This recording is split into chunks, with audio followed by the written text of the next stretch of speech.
Prime news आपके साथ मैं अंजलि आपका स्वागत करती हूं हमारे इस खास बुलेटिन में। कोरोना टीकाकरण के लिहाज से 17 सितंबर का दिन भारत के लिए बेहद खास रहा। तो वहीं प्रधानमंत्री नरेंद्र मोदी के जन्मदिन के मौके पर भारत ने कोरोना वैक्सीन में वर्ल्ड रिकॉर्ड बनाया है और पड़ोसी देश चीन को भी पीछे छोड़ दिया है। दरअसल शुक्रवार को देश में 2.5 करोड़ से भी ज्यादा लोगों की कोरोना वैक्सीन लगाई गई, जो अब तक का वर्ल्ड रिकॉर्ड है अपने आप में भी। वहीं आपको बता दें कि पीएम मोदी ने इस उपलब्धि पर ट्वीट कर खुशी भी जताई है। आपको बता दें कि इससे पहले एक दिन में सबसे ज्यादा वैक्सीनेशन का रिकॉर्ड चीन के नाम था, जो कि अब भारत के नाम पर दर्ज हो चुका है। चीन में एक दिन में 2.47 करोड़ डोज वैक्सीन दिए गए थे। तो वहीं स्वास्थ्य मंत्री मनसुख मंडाविया ने ट्वीट करते हुए लिखा है कि प्रधानमंत्री नरेंद्र मोदी जी के जन्मदिन पर भारत ने ये इतिहास रच दिया है। 2.2 करोड़ के से भी अधिक टीके लगाकर देश और दुनिया के इतिहास में स्वर्णिम अध्याय लिखा है। ये दिन स्वास्थ्य कर्मियों के नाम पर रहा। तो वहीं पीएम मोदी ने ट्वीट किया है कि हर भारतीय रिकॉर्ड वैक्सीनेशन को लेकर गौरवान्वित है। उन्होंने वैक्सीनेशन अभियान को सफल बनाने के लिए डॉक्टरों, प्रशासकों, नर्सों और स्वास्थ्य सेवा और साथ ही फ्रंट लाइन के सभी कर्मियों की तारीफ की है। आपको बता दें कि वैक्सीनेशन में कर्नाटक सबसे आगे रहा है। कर्नाटक में सबसे ज्यादा 26.9 लाख खुराक दी गई है। तो वहीं अगर बिहार की बात करें तो बिहार में 26.6 लाख से भी ज्यादा वैक्सीन लगाई गई है। तो वहीं यूपी में 24.8 लाख वैक्सीन लगी है।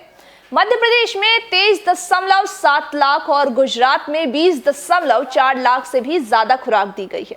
चौथी बार एक दिन में देश में 1 करोड़ से ज्यादा डोज दी गई है और इससे पहले 6 सितंबर, 31 अगस्त और 27 अगस्त को 1 करोड़ से ज्यादा डोज दी गई थी।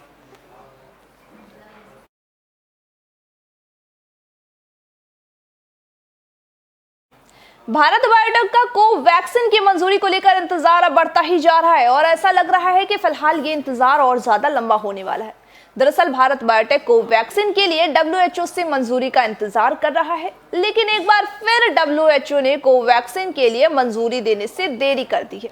हालांकि उम्मीद तो ये जताई जा रही है कि इस बार 5 अक्टूबर तक WHO इस पर फैसला ले ही लेगा। दरअसल 5 अक्टूबर को इमरजेंसी इस्तेमाल के लिए WHO की मंजूरी के सिलसिले में strategic advisory group of experts की बैठक होनी है। उम्मीद जताई जा रही है कि इस बैठक में 1, 2 या 3 परीक्षणों के डेटा पर चर्चा करेंगे, तो वहीं इसके क्लिनिकल डेटा के आधार पर EUA की सिफारिश भी करेंगे। सेशन में वैक्सीन की सेफ्टी, प्रतिरक्षण क्षमता, एफिशिएंसी समेत कई पहलुओं पर भी विचार किया जाएगा, जिसके बाद ही इस पर कोई फैसला लिया जाएगा।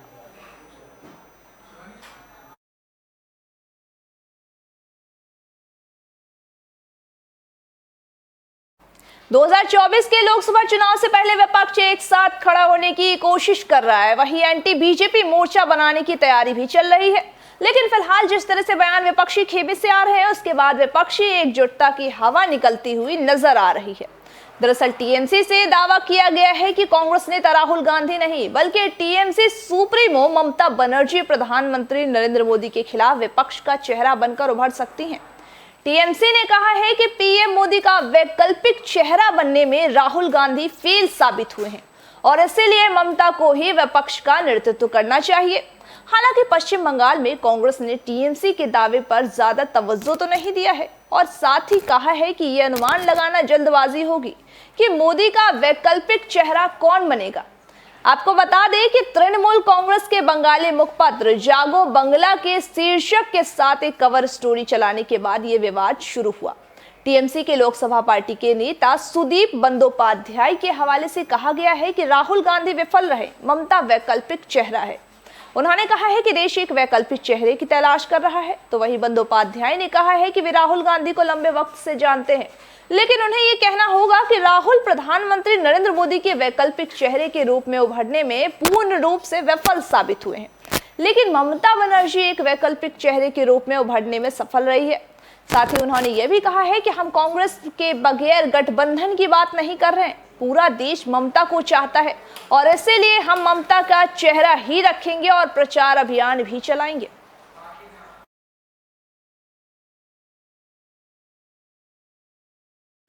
अमेरिका ने अपनी गलती कबूल कर ली है। दरअसल काबुल एयरपोर्ट पर हमला करने वाले आतंकियों को मारने के लिए अमेरिका ने एयर स्ट्राइक की थी, जिसमें 10 निर्दोष लोगों की मौत भी हो गई थी। अब अमेरिका ने अपनी ये गलती मानते हुए माफी भी मांगी है। अमेरिकी रक्षा मंत्रालय पेंटागन ने कबूल किया है कि अफगानिस्तान की राजधानी काबुल में 29 अगस्त को किए गए एक ड्रोन हमले में 7 बच्चों समेत 10 निर्दोष नागरिकों की मौत हुई थी। ऐसी कोई आशंका नहीं है कि वे आईएसआई के जुड़े हुए ये थे। वहीं अमेरिका सेना के लिए ये खतरा थे। अमेरिका के रक्षा मंत्री लॉर्ड ऑस्टिन ने इसके लिए माफी भी मांगी है और पीड़ित परिवार के प्रति संवेदना भी व्यक्त किया है। पेंटागन ने बताया है कि अमेरिका खुफिया एजेंसी ने 8 घंटे तक उस व्यक्ति की कार को ट्रैक किया था, क्योंकि इसे आतंकवादी समूह इस्लामिक स्टेट खोरासान से जुड़े हुए एक परिसर को देखा गया था। जांच में यह पाया गया है कि कार की गतिविधि काबुल हवाई अड्डे पर हमले के लिए आतंकवादी समूह की योजनाओं के बारे में खुफिया एजेंसी को मिली सूचनाओं से काफी हद तक मेल भी खाती है। और ऐसे दौरान एक निगरानी ड्रोन ने कुछ लोगों को कार के ट्रंक में विस्फोटक लोड करते हुए देखा गया था, लेकिन बाद में जांच में वो पानी के टैंकर कंटेनर भी मिले थे।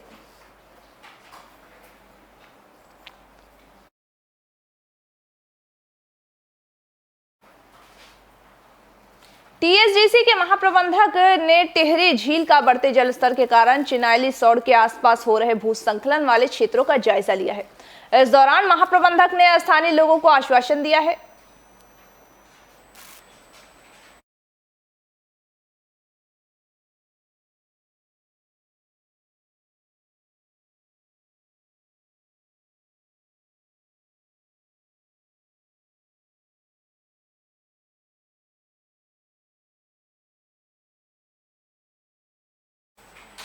इसी के साथ आज के हमारे इस खास बुलेटिन में बस इतना ही। तमाम बाकी खबरों के अपडेट्स के लिए बने रहिए हमारे साथ और देखते रहिए एफएम न्यूज़।